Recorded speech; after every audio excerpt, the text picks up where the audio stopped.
Hello everyone, this is Mirko Guerrini and I welcome you to the Jazz Transcription Clinic, a monthly interviews podcast where we talk with accomplished jazz doctors about their lives, career and their personal secrets on the art of transcribing. If you want to improve at jazz, stay tuned and follow the Jazz Transcription Clinic on the socials for more content.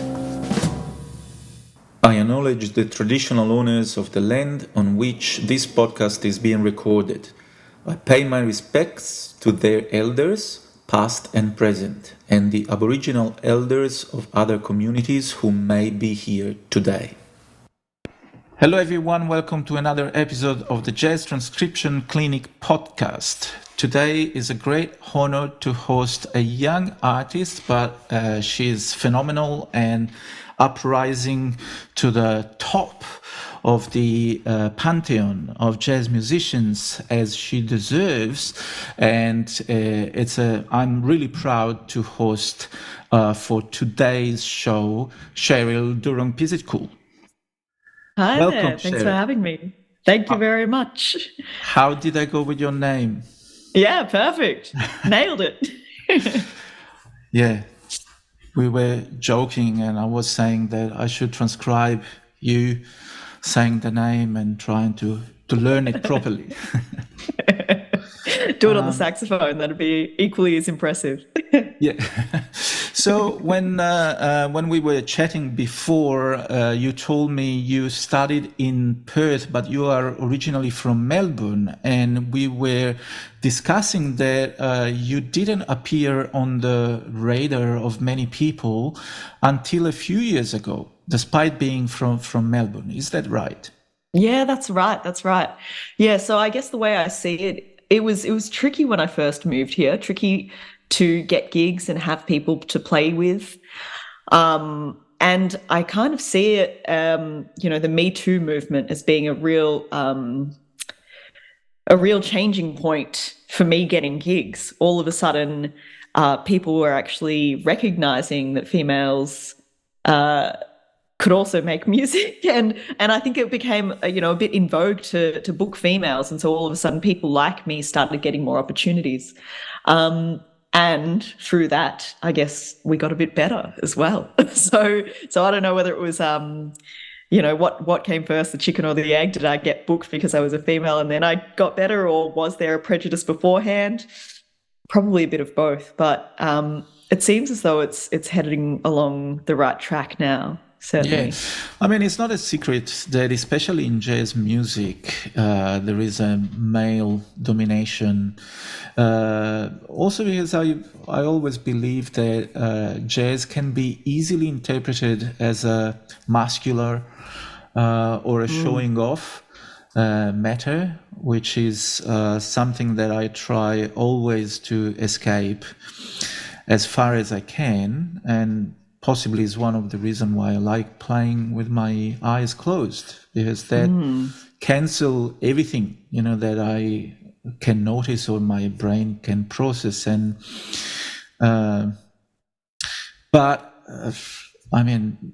historically, jazz has been dominated by males, and probably we should have, took action a long time ago, but I'm glad that Melbourne and all Australia is probably leading this change. I know that even in universities and in the academic world, there is a big effort to try to support women to enter and excel as you do. So many talent out there that we have missed for so long. So it's really important, and I'm glad that we can recognize people as talented as you, because when I worked with you a few months ago, I had the honor to play Cheryl's music in a recording produced by Monash University, and also a live gig, and I started to know Cheryl's art a little bit more and a little bit more in depth, and I was so glad that we had that opportunity to listen to your music and to work on your music, which probably wouldn't have been possible a few years ago due to what you just said. That's right. Yeah, it's stark, the difference between, me 6 years ago and me 5 years ago. And not much about my playing changed, but all of a sudden the opportunities opened themselves up. So yeah, it is amazing that now we have such a wide recognition of lots of musicians from all walks of life. Yeah, no, that's true, and it's good. Now, Cheryl, among being an exceptional musician, this year she's also the Take Note leader at the Melbourne International Jazz Festival, isn't it? Yes, that's right. And what are you doing there? Oh, it's big. It's look, this is a composition that I have wanted to write for the last 4 years, I think. I really love writing conceptual music. So, and I've also suffered quite a lot of loss and trauma through my childhood years. So I really wanted to address what I feel is the elephant in the room when it comes to my composition practice. So even though I've written music before that hasn't been about my past, I feel like in ways these traumatic experiences have kind of cropped up somehow. So this is my way of facing them head on and saying, I see you. So yeah, I'm delving into lots of memories and video footage and diary entries, kind of surrounding the loss of both of my parents at quite young ages. And I'm turning that into a suite of music with 12 incredible musicians and friends of mine. So yeah, it's a pretty big piece, pretty hard concepts, but feels very important to be doing.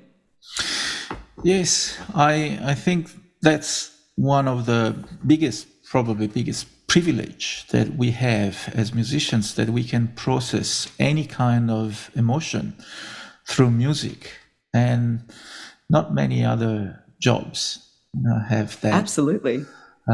Privilege and ability also to, in a way, change those emotions into something good. So even like tragic events can be turned as almost an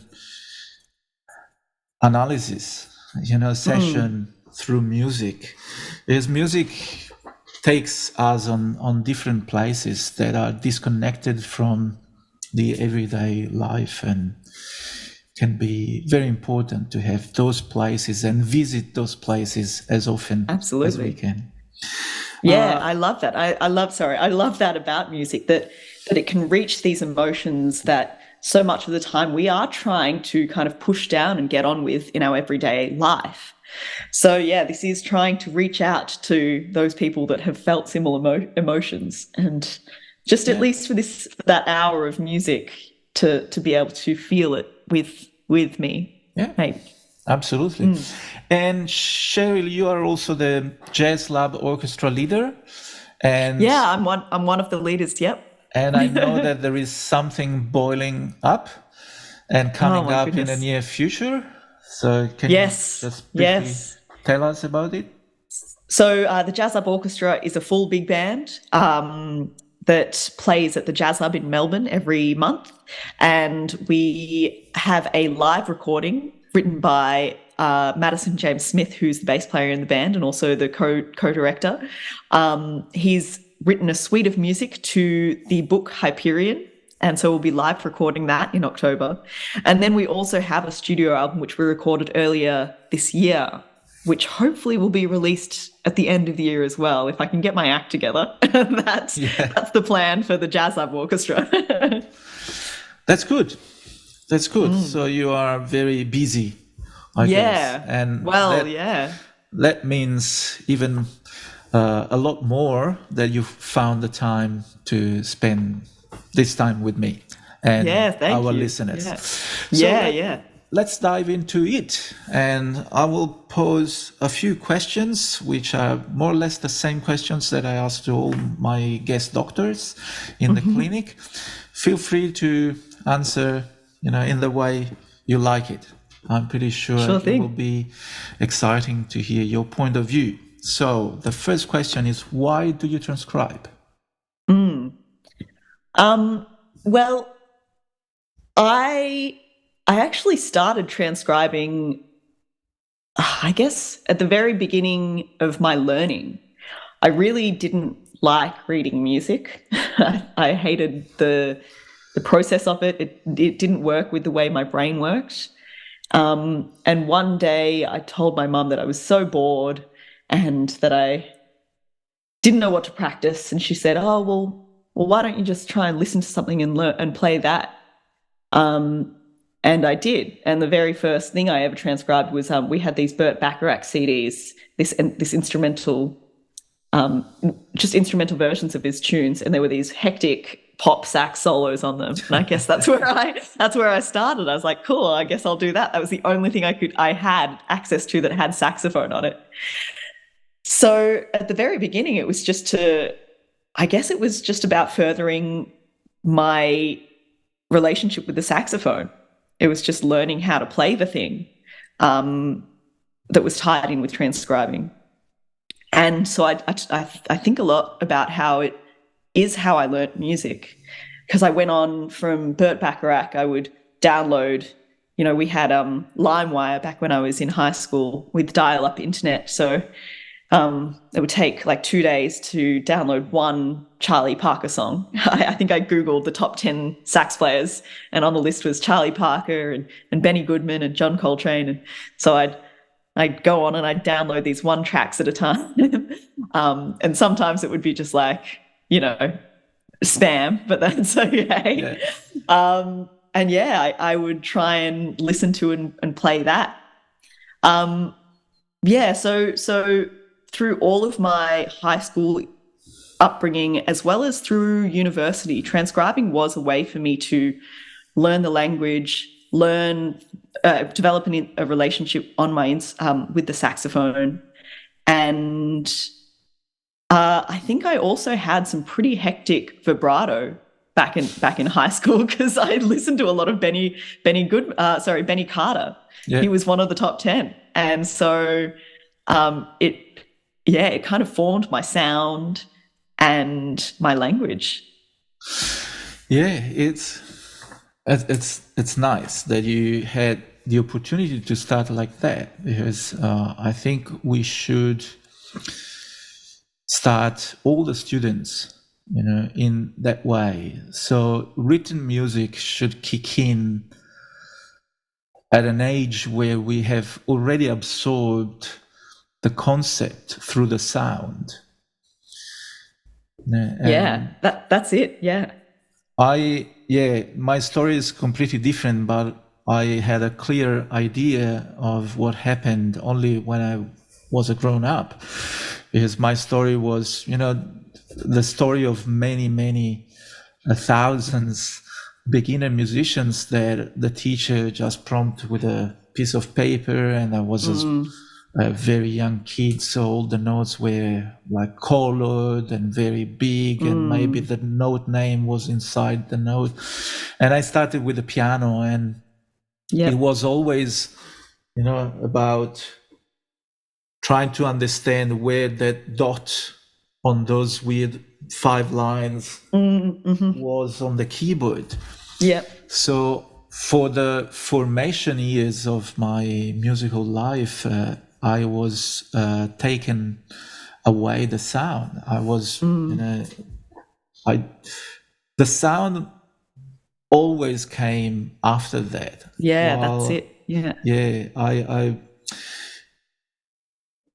only, years later, I realized how much I missed, and how lucky were people that just started, chasing a sound and trying to. Is if you think, with little babies, with kids, you only teach them to read and write when they already can talk. And sometimes, their vocabulary is already, well formed, established. Yeah. And maybe even large, and with a variety of words and sentences possible. And then they start to learn how to read and to write. And of course, it's natural, because communication doesn't necessarily mean that we need to read and write. Of course, it's better if we learn at some stage, but in the first 5-6 years is not important, and music shouldn't be that different. But I guess it's much easier for the teacher to teach, written music rather than teach through the years. Well, definitely. So, I guess I do have a similar start to you. I did start on piano when I was very young, and it was classical piano, and I just hated it. I hated it so much. And all of us, me and my siblings, we all did the very Asian thing of just playing piano from age 4. And all of us would kind of, as quickly as we could, memorize all of the music and then not read and just remember it because we hated reading that much. So it is interesting how strong that tradition is of reading first over hearing. And it just should be the other way around. I'm a big fan of audiation, of hearing things, and then if you want later on, put the notes down. The only issue is that, as I said, is it takes a bit longer to begin with. Totally. Yeah. It takes several years for the kid to absorb those concepts, those ideas. And in the world that we live in at the time, everything has to be ready to go. That's it. Yeah. A university course, is 2 years. 2 years, you get a degree, go. And what you do, I don't know, but you got a degree. And I don't know if I have already said it on this show, but when I did study at the conservatorium in Italy, we are talking about 300 years ago, it was completely different. Conservatoriums in Italy weren't considered academies or like equalized to universities. They were a completely different sort of animal, and it was depending on a different minister. So it was strange, but there was an old way to teach music, and for example, to get a piano degree, the piano degree course was 10 years. 10 years. Well, however, you could get into the conservatorium as young as you would. You could start at 6, 8. Right. It didn't matter. You didn't have to have a degree or a high school degree, to get access to the conservatorium. And I think it was great because you use the most, excellent, energetic years and the freshness of your brain at the right time. Saxophone was 7 years to complete the degree, the master degree. I think I did it in 6 because at some stages you had like middle exams in the course, and you could, if you were advanced, you could skip 1 year. I think I did it in 6, but I did it at the same time I was doing my high school, and the high school was inside the conservatorium. So it was like a music high school where among history, literature, math and physics, we had also history of music, analysis, counterpoint. And so it was great because when I was 18, basically I graduated in high school and I had my master degree in my pocket, and then I could go anywhere. Something else. So not that everything was perfect, because I think the teaching methodology was still very conventional. Conservatoriums were populated with very old teachers attached to the tradition of, strict lesson, and you have to talk in third person to the teacher because it's a very authoritative I see. figure. But I don't know. Maybe midway, without rushing too much, is music is a very vast matter. Yeah. So sometimes, if you really want to learn, as you said, you want to build a relationship with your instrument, it takes years. Yes. Yeah. Definitely. It's interesting, that idea of starting such rigorous, such a rigorous journey into an instrument at such a young age. I feel like it would be amazing so long as students were allowed to explore as well. Because it's so hard when they're told this is how you do it and this is the right way. It's almost like an indoctrination that happens, and then they come out of whatever it is quite young still. And often I feel like quite lost as to why they even are doing music, Yeah. So there definitely has to be an exploratory aspect, a creative aspect of it all, just to allow themselves to, to allow an identity to form. I think that's a really important part of this whole thing that often gets lost in conservatories. Yeah, you're right. I think we have changed a lot, even because new generations of teachers have, taken over.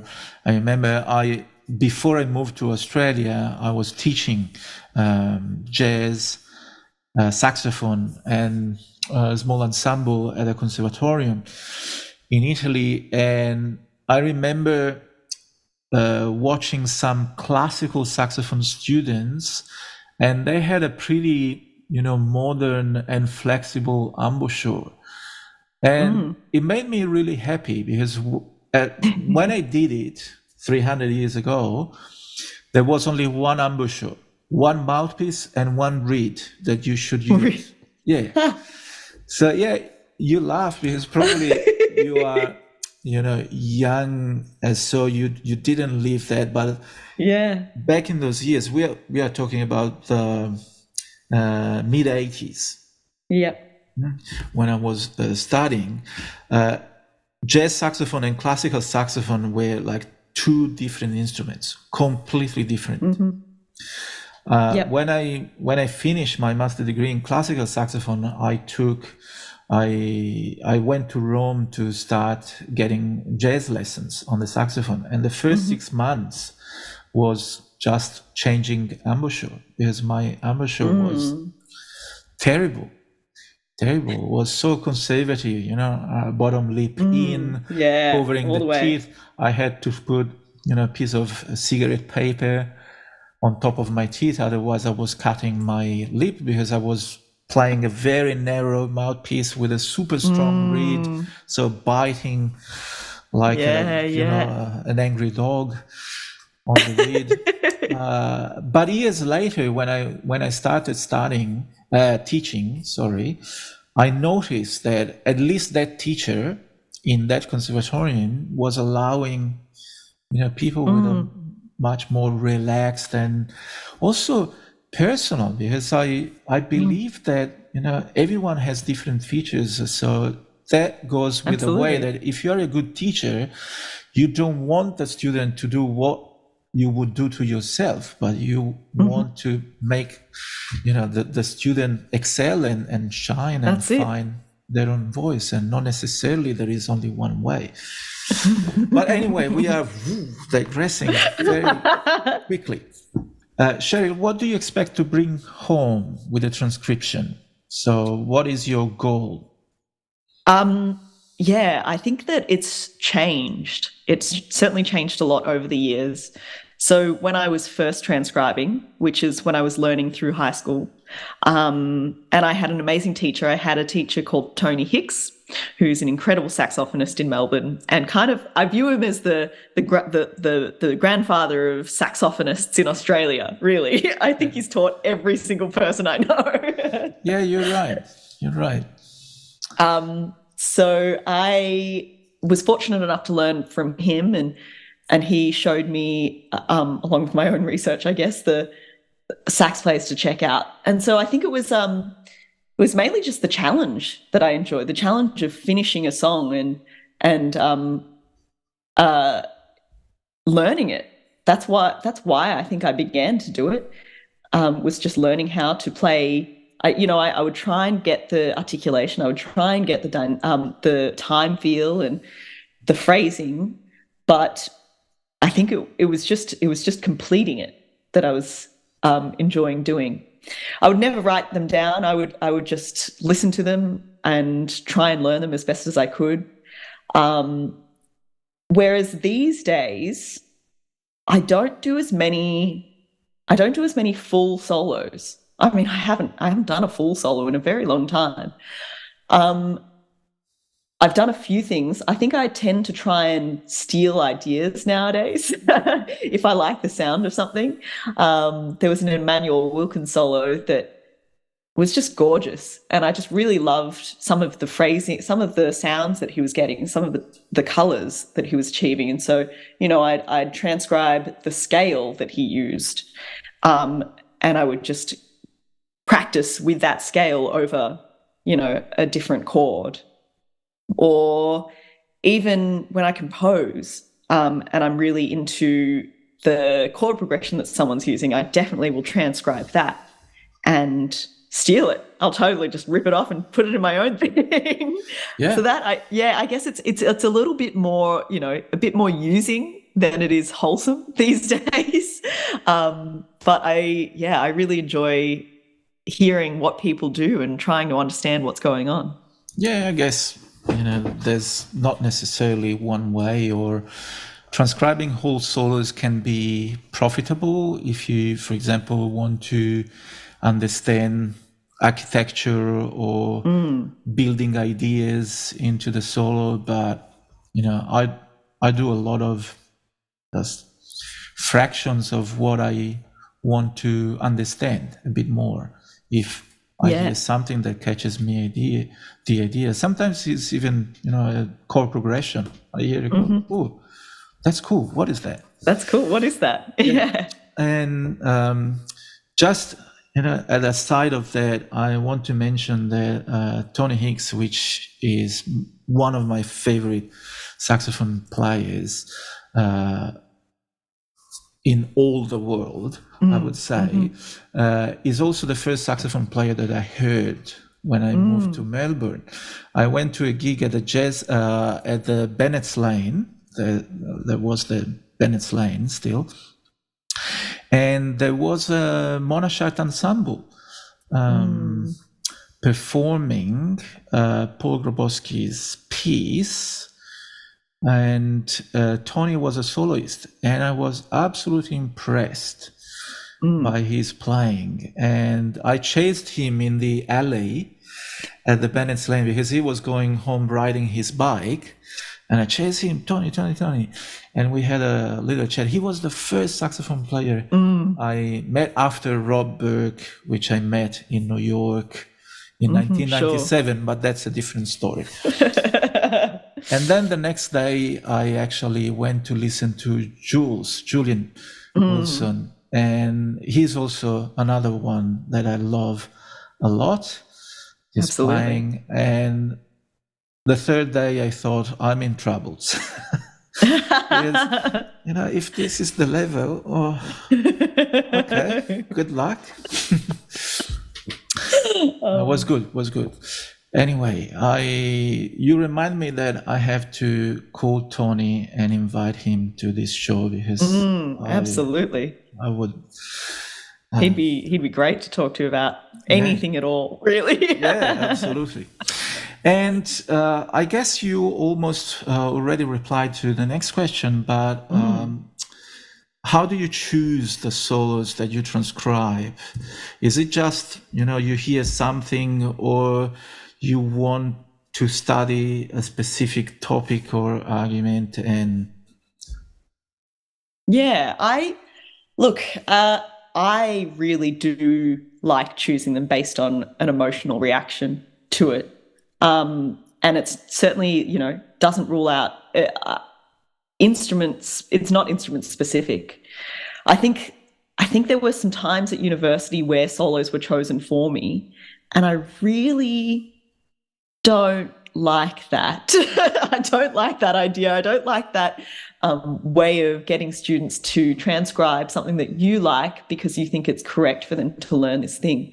Because I feel like there's bits of language that, like when I transcribe, especially a full solo, the language that I get from it stays in my playing. Like, you listen to it that much and you play it over and over and over, and it really embeds itself in your oral language and oral idea of organizing notes. So yeah, it's almost like I've been trying to remove some of the things that I have transcribed in my life.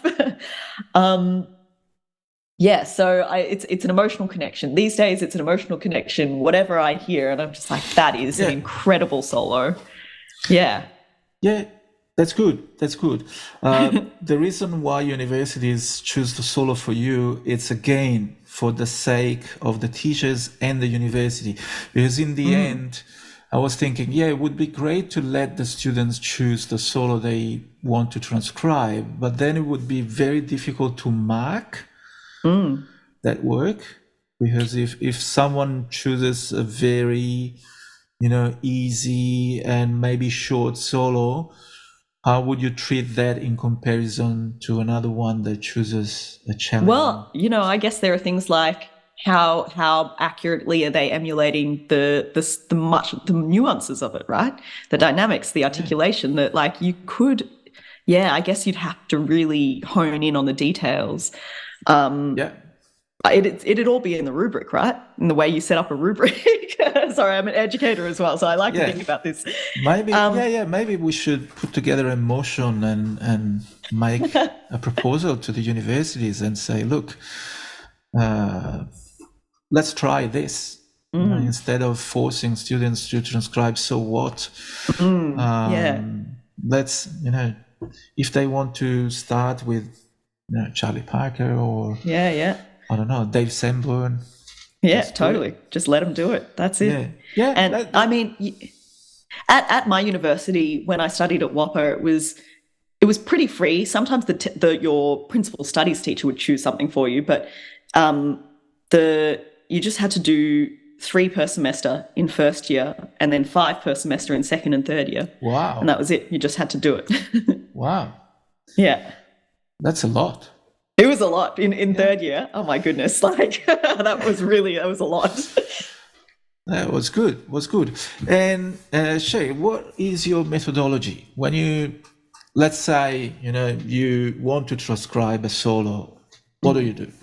Yeah. Can you describe?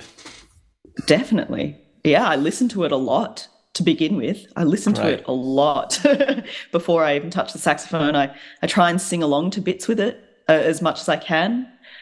And then I think there's just a lot of like playing along with the solo, not getting it right, just trying to get just the overall arc of the lines, or maybe some of the points, the high points or the low points of phrases, before I really start getting into individual phrases.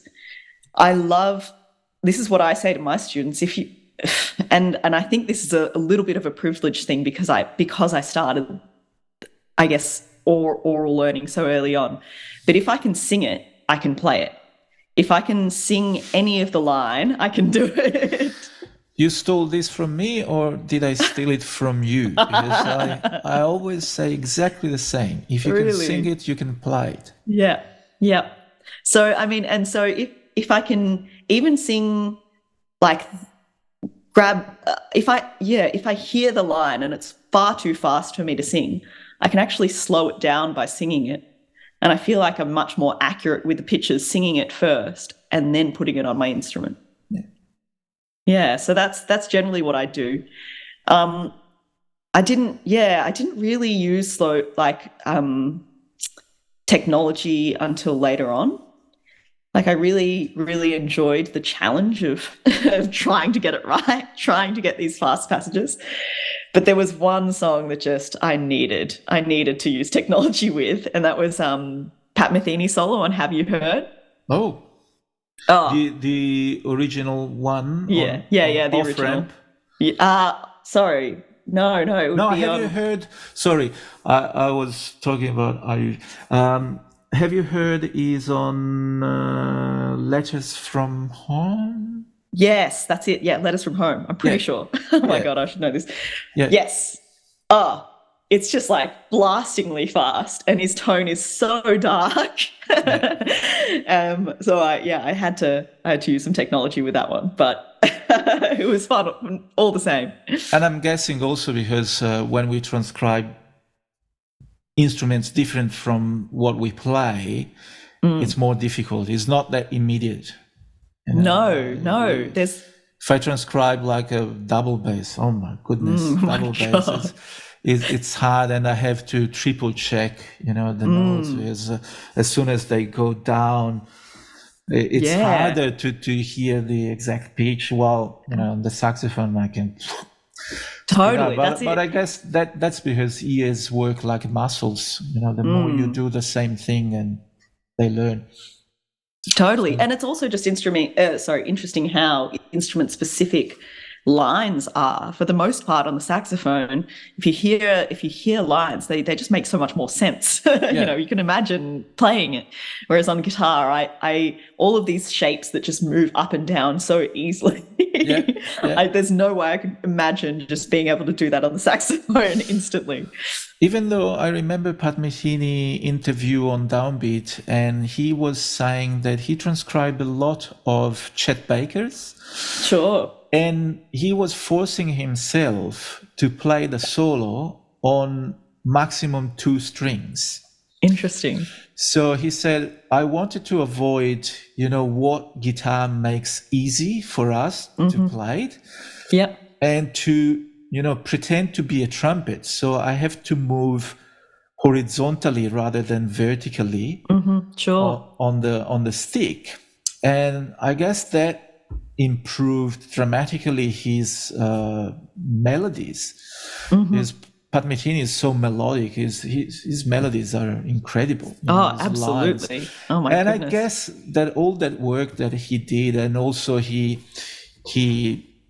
used to listen and I guess transcribed also a lot of Brazilian artists. And again, it's all about the melody shapes and the motifs that they use. So it's interesting that sometimes, you transcribe an instrument that is different from yours, and you try to force yourself to play in a different way. So I'm just brainstorming now. We should then transcribe Chet Baker and play a Chet Baker solo using, harmonics. So we actually play like a trumpet. Oh my God. That would be wild. Actually, that would be wild, but could be fun. Because I always envied. I was jealous about trumpet players, because I think that trumpet players, because they have to have that note singing in their head, because on each valve they have multiple choices. Yeah. They need to know what is the next note like. Yeah, sure. While we are, dumb button strikers. Cavemen. And sometimes I work with my students. I try to make them playing the saxophone in a wrong way. So like for example, I teach them, I give different names, like fruit names, to all the buttons. Yeah, so they don't think anymore A, B, C, or G, A, B. This is like apple, banana, and then I give a sound to apple. So apple is P, banana is pa, and now you have to play banana or apple. Or even wilder, singing the wrong notes. Like you play from G going up, but you sing G, F, E, D.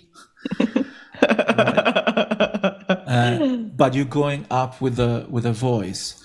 So that is to escape the mechanic of it. Yeah. We don't want the mechanic to take over into the sound.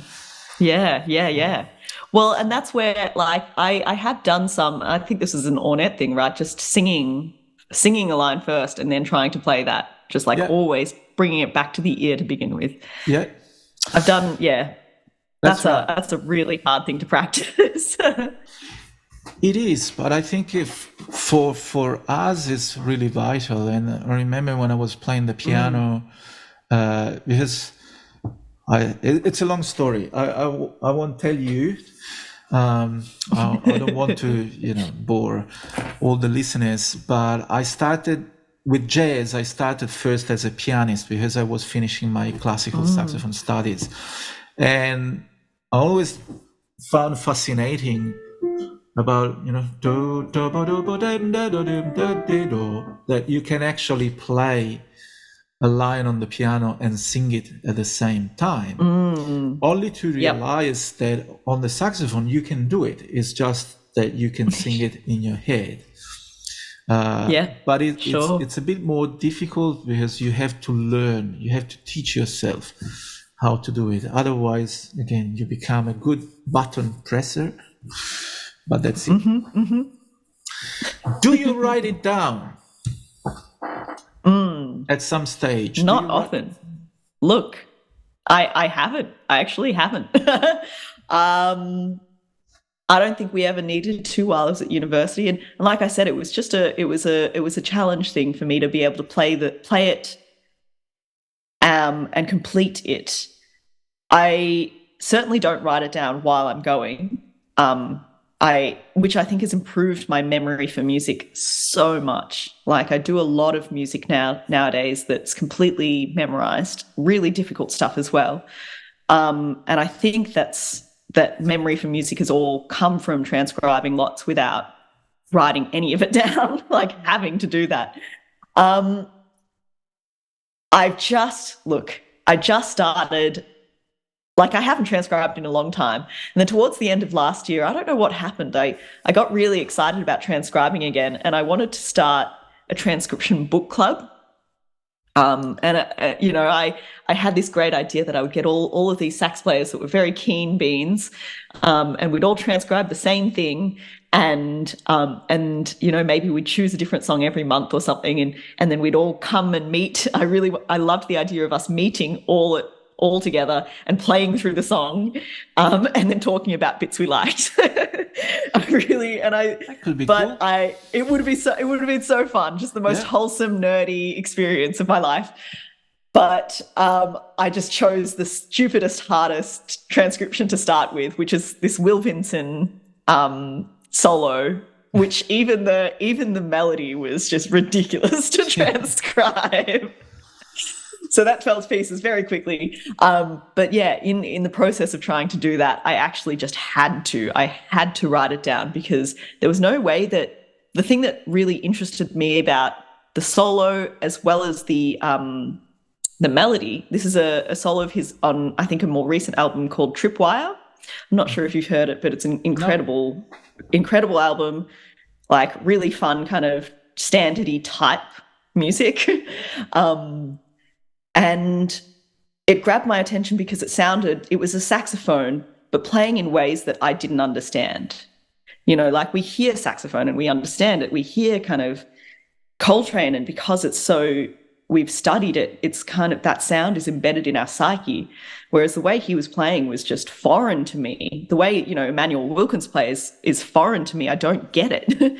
So I wanted to understand what was going on, and I had to write it down because it was too much. Yeah, and I guess, writing down is certainly a great way to have access to more analysis tools that if you just memorize and play, yes, you get the sound, but if you want to dive and get the theory out of it, you have to put it on the paper. Totally. Otherwise, it becomes really hard. Yeah. And sometimes, just the fact that you have to pose to yourself a lot of different questions. How do I write this rhythm? How do I write, this note that is a G sharp, but it's not exactly a G sharp. It's a little bit. There are a lot of questions that you need to compromise with, and helps you to understand a bit better the mechanism and the engine. And that's where I think, that's where I maybe it's a weakness of mine. I don't have as much of the theoretical knowledge, but I hope that the things that I enjoy in the transcriptions, the sounds that I've enjoyed have made their way into my ear. That's my hope for it all, even without fully understanding what's going on. Yeah. Hopefully that it's in there. Yeah, I'm pretty sure it will. And how do you practice the transcriptions? Is there something that you do, like you take a line, or you try to learn the whole chorus, or you transpose in 12 keys? I don't know. There are many different ideas around. Yeah, no, I don't do the transposing through 12 keys. That's something that they really enjoyed at uni. That's something we actually had to do in first year. They gave us a lick. Here you go, have a lick, put it in 12 keys. And I swear to God, I can't get rid of those licks. They're in there. They will not leave. So it's, I guess I don't want the lick. I don't want that in my playing. When I transcribe, I try and get, as much of a very small part as accurately as possible, but then I try to put it in the phrase. I think the phrase is almost more important than the very few notes itself. So yeah, it's trying to get the overarching phrase and piecing those together that I feel like is more important when practicing transcription. Yeah. Yeah, that's good. That's a good answer. That's good. Yeah. Also, my students, they know that I'm against the idea of patterns and licks, even because I'm lazy.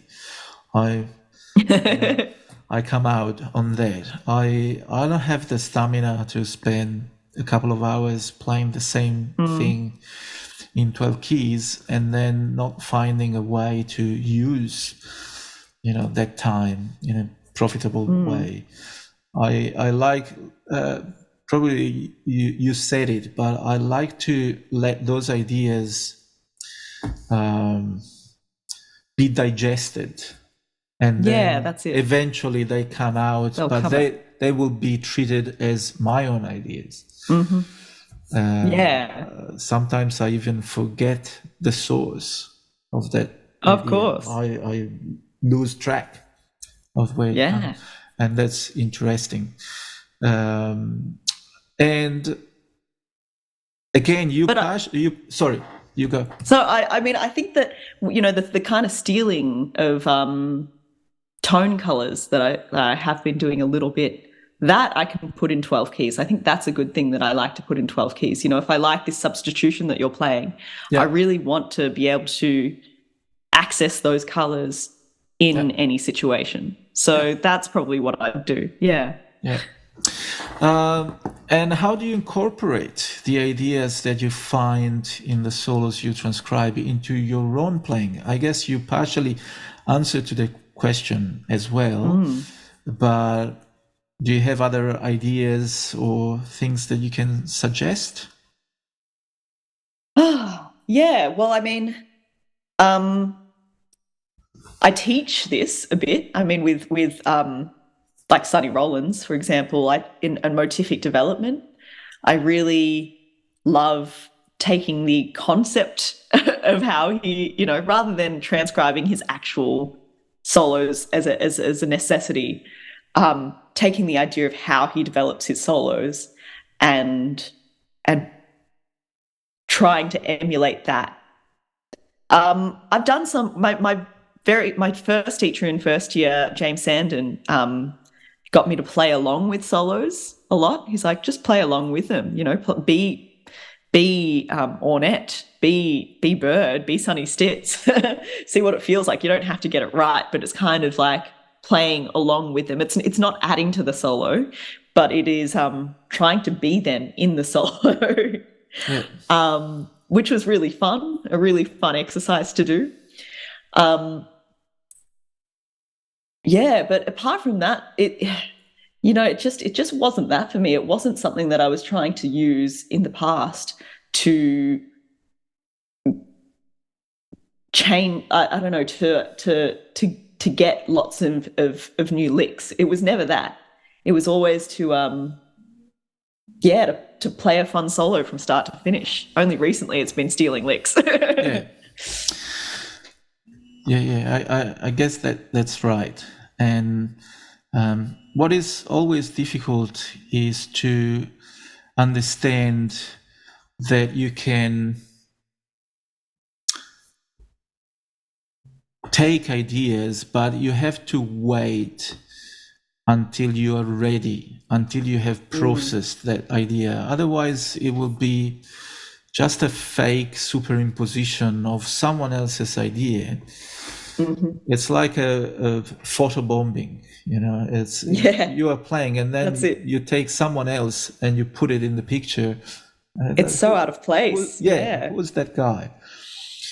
I remember on this show talking to Pat LaBarbera, great saxophone player. He said, every time I tried to play a lick that I learned at home, it never worked because the context wasn't there. The same context that have generated.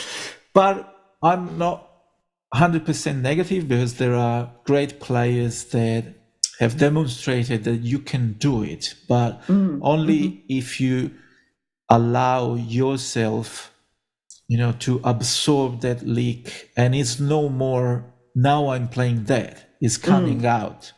Yeah. As part of your vocabulary. Yeah. And it takes time.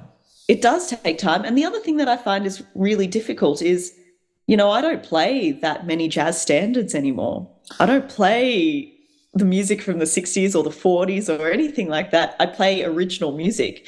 And so if those licks find their way into the music that I create now, it would feel so out of place. It's like hearing something from the 1960s, 60 years later, on the wrong side of the world. It feels like a very different music to what I'm creating. Yeah.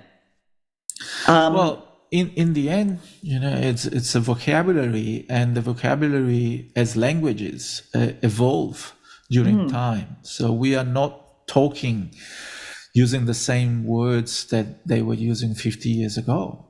Yeah. We have changed also our spoken vocabulary and language. So music and jazz is the same. So it evolves, and many other influences are coming in. But you are absolutely right. All right, we are approaching the end of the show, and I have two more questions that are a bit silly, and please be patient and forgive myself. The first one is, who was the most difficult player you have transcribed? I love him so much, but I find Joe Henderson so hard to transcribe. Oh. I love him so much. It's just the way he all of those flurries. There's no way I can nail the timing of that, There's no way I can nail that timing. And I try, but yeah, it's so the way he plays in those flurries feels so intuitive and so unable to be copied exactly. Yeah. Yeah. Yeah, I know very well what you're talking about. Years ago, I published 3 little books that were like workbooks. based on transcriptions and tenor saxophone players. The first one was on Stan Getz, and the second one was on Joe Henderson. Yeah. And I did a few transcriptions and analyzed. His timing is interesting, and when he plays those shreds. But again, it's part of his own vocabulary. So I found that after a while that I was transcribing him, because I had my Joe Henderson phase. There's the Joe Henderson section there where all the Blue Note albums are there, and he had his own voice, and after a while that you work on the same artist, you start understanding what you are facing and what you are hearing. So the more I was doing, and the easier it became. Even those things that sometimes it's just an idea on an expanded time, but it can be very, very challenging. Maybe I just need to spend more time with him. That's probably the answer. but yeah, that's good. And if you are about to be the only person that can save the world from an alien attack, and you know that the planet will be saved by the most beautiful solo that you transcribed, you have to pick the most beautiful one that you transcribed. Wow. What would be your choice and eventually save the planet? Oh my God, you're killing me. This is so hard. How stupid is this question? Oh, wow. Look, I don't know exactly what my answer is, but I certainly know that back in high school, one of my favorite solos to listen to was Cannonball Adderley on Toy. It's a song called Toy. I think it's an album with him and Bill Evans. Is it Know What I Mean or something? What's the it's got Waltz for Debbie on it. Yes, it's Know What I Mean. Yeah. Know What I Mean. Yeah. Yeah, that song and that solo, Cannonball in general, I guess, brought me massive amounts of joy. And I think it still would, if not for itself, for nostalgia's sake. So I'm going to go with that. And I'm pretty sure the world will be safe with any Cannonball. Any at all. Cannonball. He's the master. It's great. Look, Cheryl, has been a real pleasure and good fun to spend this hour with you. Thanks so much for your time. No, thanks for having me. This was lots of fun. Yeah, as usual, I will drop some info on Cheryl in the video description or in the podcast description. Keep following the channel, subscribe if you like it, and keep up with the good music and good ideas and good people. Thank you. Thank you so much. Thanks so much, Mirko. Bye.